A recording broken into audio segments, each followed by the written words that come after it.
चिंतामणि जब प्रकटी घर में, तब कौन जरूरत आडंबर की। और जब तारण तरण ही से लियो, तारण तरण जो खुद तर गए और संसारी जीवों को तारने वाले हैं।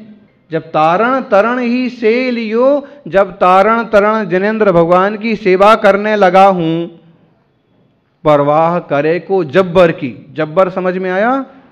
जब्बर मतलब जबरदस्त। और दुनिया में सबसे जबरदस्त कौन माना जाता है? यमराज, जमराज, यमराज। कभी आपने देखा यमराज को? हैं? दिखेगा तो ले जाएगा। कैसे ले जाएगा ऐसे? हैं? वो पिक्चर में दिखाते हैं ना कभी कभी, सीरियल में, यमराज।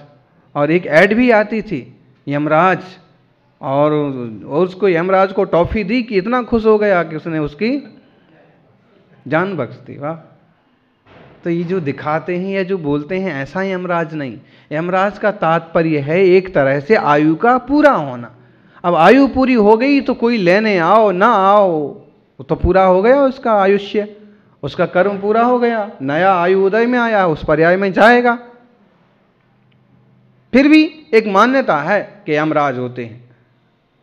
तो उसी को जैसे यहां रखा कि जब हमने तरण तरण को से लिया तो परवाह करे को जब्बर की। अब ऐसे में जब्बर की परवाह, यमराज की भी मैं परवाह नहीं करता। और जिन्हें आस नहीं परमेश्वर की, किसकी आशा नहीं है? हां, ऐसे बहुत श्रावक श्राविका हुए हैं कि भगवान के चरणों में अपने को डाल दिया, सौंप दिया, दुख में, संकट में, परेशानी में, और हे भगवान अब तुम्हारा ही सहारा, जो होगा आपके चरणों में होगा। दुख है, सुख है, परेशानी। जब तारण तरण ही से लियो, परवाह करे को जब्बर की। जिन्हें आस नहीं परमेश्वर की, जिन्हें आस नहीं परमेश्वर की, मिली आस करो सु अकबर की। परमेश्वर की आशा नहीं है तो अकबर की आशा करो। बताइए, कविता में तो ये चाह रहे थे कि प्रशंसा करें कि अकबर ऐसे हैं, अकबर वैसे हैं, और सब लोग अकबर की आशा करो। लेकिन समस्या पूर्ति है, हम उसको एंड में रख करके और क्या कहना चाहते हैं? कह दिया कि अगर परमेश्वर की आशा नहीं है, शीतलनाथ भगवान की, पार्श्वनाथ भगवान की, जिनेश्वर की, अगर उन पर श्रद्धा नहीं है और उनके आशीर्वाद से आपका उद्धार नहीं होगा, तो फिर दुनिया में और किसी की आशा करने से कोई मतलब नहीं। कहते हैं कि जब ये कविता बनारसी दास जी ने प्रस्तुत की तो एक बार तो सुन करके सारे दरबारी और बादशाह भी सन्न रह गए कि क्या कहा, क्या कह दिया। लेकिन दूसरे क्षण ही बादशाह ने थोड़ी खुशी दिखाते हुए कहा, बहुत सुंदर, सच है दुनिया में खुदा से बड़ा कोई नहीं है। तुम्हारी कविता सुन करके हम खुश हुए।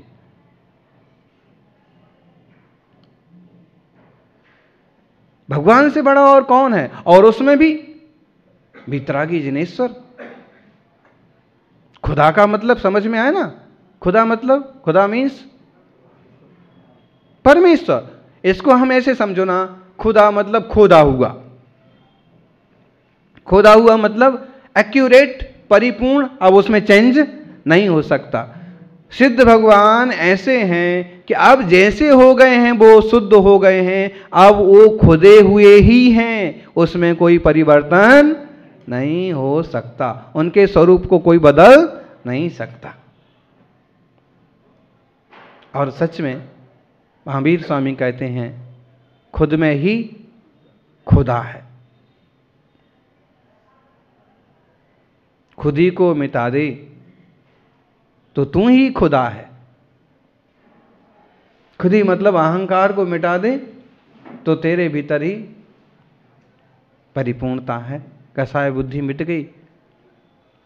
ज्ञानियों, ऐसे जो जिन भगवान की महिमा है, उसके प्रति अपनी श्रद्धा बढ़े, बनी रहे। सौभाग्यशाली हैं कि पास में घोघा भी है, पास में शत्रुंजय भी है, और यहाँ सुंदर जिनालय हैं, जिन प्रतिमाएं हैं भावनगर में, उनकी आराधना करें।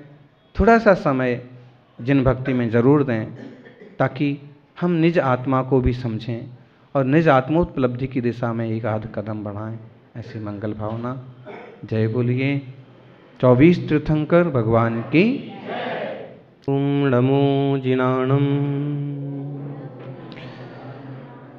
दोनों हाथ जोड़ करके एक साथ एक स्वर में बोलिए, ओम नमो जिनाणम, ओम नमो जिनाणम, ओम नमो जिनाणम। यस्य महर्षि सकल पदार्थ प्रत्यवबोधा समजनि साक्षात् समर्मर्त्यं जगदपि सर्वं प्राञ्जलि भूत्वा प्रणिपतिति स्म, प्राञ्जलि भूत्वा प्रणिपतिति स्म। जयकारा। अधिम तीर्थेश्वर आदि विधाता देवादिदेव महादेव आदिनाथ भगवान की। वर्तमान जिन शासन नायक वर्धमान महावीर भगवान की। आचार्य श्री आदिसागर जी महाराज की। आचार्य श्री महावीर कीर्ति जी महाराज की। तपस्वी सम्राट गुरुदेवाचार्य श्री सन्मति सागर जी।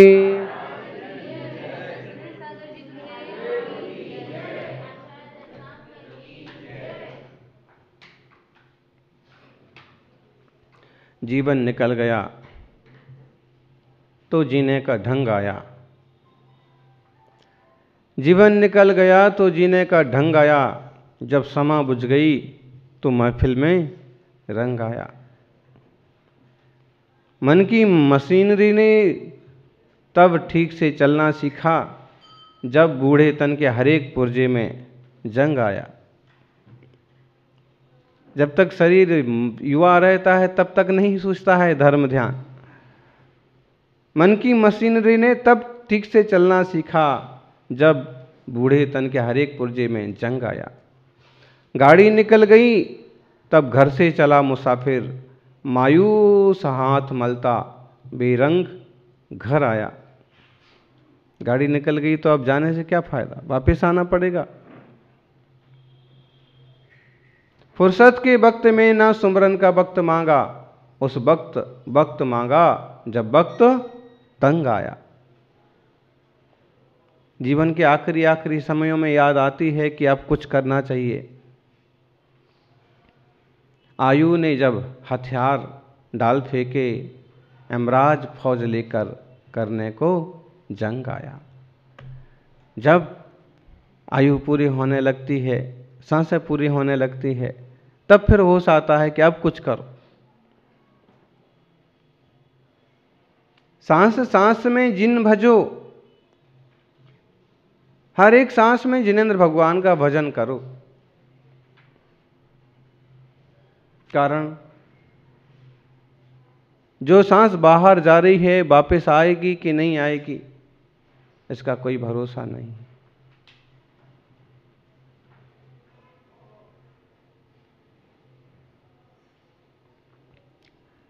महाराज श्री ने बताया,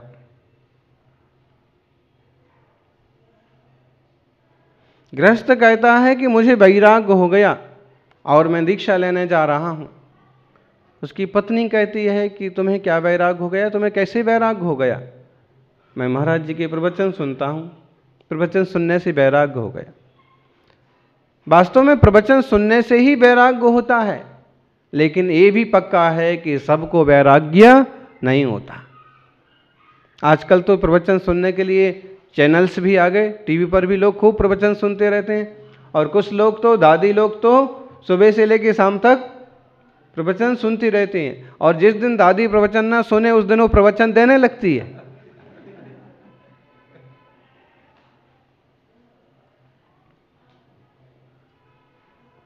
तो प्रवचन सुनने से ये पक्का है। आचार्य देव नमीचंद्र स्वामी ने लब्धिसार छपड़ासार की रचना की, और उन्होंने सम्यक दर्शन की प्राप्ति में कारणभूत जो पंच लब्धियां हैं, उसमें एक तीसरे नंबर पर देशनालब्धि की बात कही। देशनालब्धि मतलब सम्यक दर्शन पाने के लिए गुरु का, आचार्य श्री का उपदेश बहुत जरूरी है। बिना देशनालब्धि के किसी जीव को आज तक सम्यक दर्शन नहीं हुआ। ज्ञानी जब तक कोई मार्गदर्शक नहीं होता है, तब तक उस मार्ग पर चलना भी आसान नहीं होता। जब तक बड़े डॉक्टर के नीचे हाथ के नीचे काम ना कर लिया जाए, तब तक कोई भी परफेक्ट डॉक्टर नहीं बन पाता।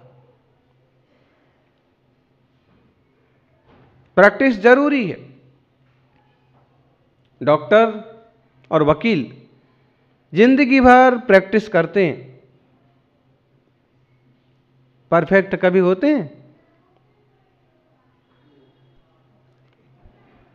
डॉक्टर से पूछो, हाँ हम प्रैक्टिस करते हैं, डॉक्टर की प्रैक्टिस करते हैं। वकील, हम अमुक कोर्ट में प्रैक्टिस करते हैं। प्रैक्टिस करते मतलब जिंदगी भर अभ्यास करते हैं, परफेक्ट नहीं हो पाते हैं। वास्तव में दुनिया में कोई परफेक्ट है ही नहीं, और जिस दिन वो परफेक्ट हो जाएगा तो उस पर कोई इफेक्ट नहीं होगा, सिद्ध हो जाएगा, अरहंत सिद्ध। वीतरागी मुनि, उन पर अब कोई इफेक्ट नहीं होता, परफेक्ट है। यानी जैसे डॉक्टर्स की प्रैक्टिस करते हैं, जैसे वकील की प्रैक्टिस करते हैं, जैसे व्यापार में तो प्रैक्टिस नहीं बोलते हैं, व्यापार को तो बिजनेस बोलते हैं, तो भी जैसे दुनिया की प्रैक्टिस करते हैं, वैसे मोक्ष मार्ग की भी प्रैक्टिस करते रहना चाहिए। संसार की प्रैक्टिस संसार के सुख के काम में आती है, और मोक्ष मार्ग की प्रैक्टिस शाश्वत सुख के कार्य में आती है। ज्ञानियों, घर तो चूहे भी बना लेते हैं। चूहों के घर देखे आपने? बिल, घर तो चूहे भी बना लेते हैं, बल्कि इतना बढ़िया बना लेते हैं कि आप भी ना बना पाओ। हम लोग अनिंदा पार्श्वनाथ में थे, शायद हमने वैसा पहली बार देखा। दीवारों पर मिट्टी के घोंसले बने हुए थे। जिससे दीवार है, मिट्टी के बहुत सारे घोंसले बने हुए थे, और संध्या का वक्त आया तो उसमें से सैकड़ों चिड़िया निकली। मतलब उसमें वो रहती हैं। मिट्टी के घोंसले दीवारों पर कैसे बनाए? और इतना बढ़िया बना है कि उसमें पानी नहीं जा सकता अंदर। और दूसरा उसका घोंसला तो आप दो खंड वाला, दो तल वाला घोंसला चिड़िया बनाती है। क्या बोलते उसको? सुगरी। उसका घोंसला देखो, कोई इंजीनियर भी नहीं बना पाए, किस ढंग से बुनती है और कैसे वो सब लाती है। घोंसले तो पशु पंछी भी बना लेते हैं, घर तो पशुओं के भी होते हैं। इंसान तो वह है जो शाश्वत घर को पाने का रास्ता खोज ले, शाश्वत स्वभाव को पाने का रास्ता खोज ले, वह है सच्चा। सूरवीरता इसमें नहीं है कि संसार बढ़ा लें। संसार तो सभी बढ़ा लेते हैं, सभी जीवों का बढ़ रहा है। सूरवीरता इसमें है कि संसार घट जाए। कैसे घटेगा संसार? 84 लाख योनियां हैं, 199 199 वाला कुल कोटि हैं। हम और आप केवल मनुष्य नहीं बनते हैं। मनुष्य पर्याय से चुके तो किसी और पर्याय में जाएंगे, पशु पंछी की योनि में जाएंगे। महावीर स्वामी की पिछली पर्यायों को देखो ना, तो उसमें भी तरह तरह की पर्यायें बताई। लिखा है, इतने बार अमुक तरह की वृक्ष हो गए, इतने बार अमुक तरह के पंछी हो गए।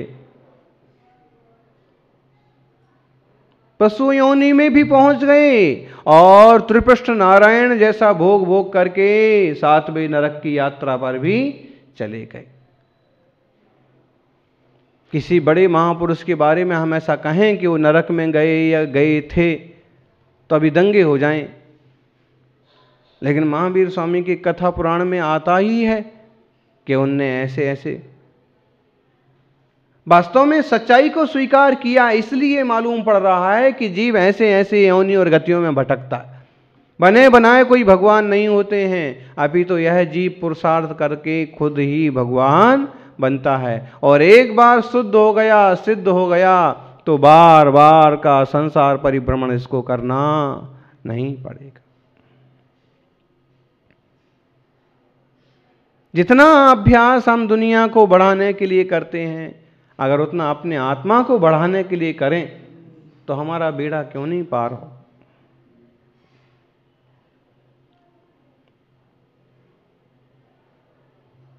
सूरता इसमें नहीं है, सूरता तो इसमें है। यहां पर एक प्रश्नोत्तर के श्लोक हैं। पूछा है कि सूरा ये जयंत्यत्र कसायारींश दुर्जयान पंचाक्ष सुभटान घोरान परिसहान न चापरे। प्रश्न है, बताइए सूरवीर कौन है? सूरवीर कौन है? सूरवीर आपसे पूछा जाए कि सूरवीर कौन है तो किसका नाम बताओगे? आपके समाज में सबसे बड़ा सूरवीर कौन है? हैं? सभी साहूकार हैं, शांत रहने वाले जीव हैं।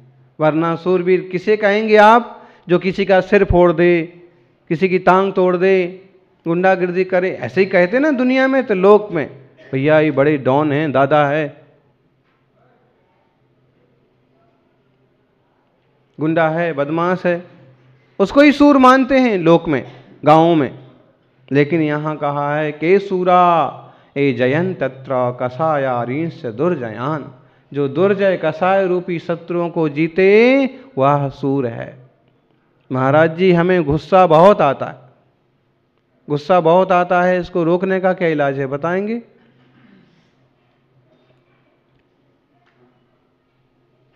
गुस्सा तो किसी को भी आता है। हमारे जरा से विपरीत कार्य हुआ, हमसे विरुद्ध कुछ हुआ कि गुस्सा आना। ऐसा कैसे हुआ? किससे पूछ के हुआ? किसने किया?